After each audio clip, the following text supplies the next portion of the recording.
Cleopatra, the Untold Story. Please subscribe.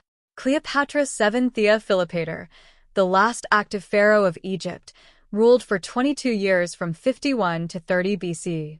Often depicted in popular culture as a beautiful seductress, the true story of Cleopatra reveals a highly intelligent, multilingual, and politically astute ruler who navigated complex alliances to protect her kingdom, dispelling myths and revealing truths. Ethnicity and language. Despite ruling Egypt, Cleopatra was not ethnically Egyptian. She was a Macedonian Greek, a descendant of Ptolemy Isoter, one of Alexander the Great's generals.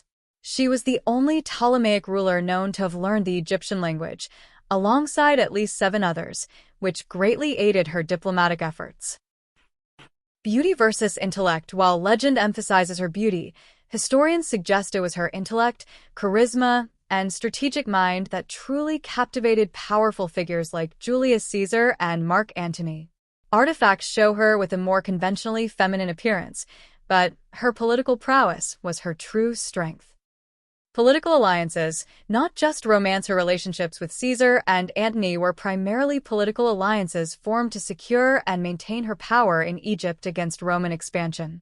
With Julius Caesar, she bore a son, Caesarion, Ptolemy 15, and later had 3 children with Mark Antony, Alexander Helios, Cleopatra Selene, and Ptolemy Philadelphus.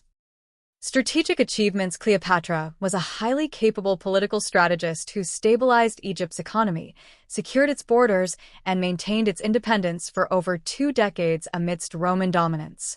She also introduced the concept of the leap year to Julius Caesar, based on the solar calendar proposed by the astronomer Sosigenes of Alexandria, which Caesar later implemented in Rome. Divine association. Cleopatra strongly associated herself with the goddess Isis, dressing as Isis for ceremonial events and using religious prophecy to justify her actions, a departure from previous female pharaohs who aligned with Horus. Roman propaganda. Much of the negative portrayal of Cleopatra as a manipulative seductress comes from Roman historians like Plutarch and Cassius Dio, whose writings reflected Roman political agendas rather than objective historical accuracy. End of an era. Cleopatra's death in 30 BCE, at age 39, marked the end of the Ptolemaic kingdom and the Hellenistic period in the Mediterranean, as Egypt became a Roman province. Her son Caesarion was put to death by Octavian, later Augustus Caesar, shortly after her death.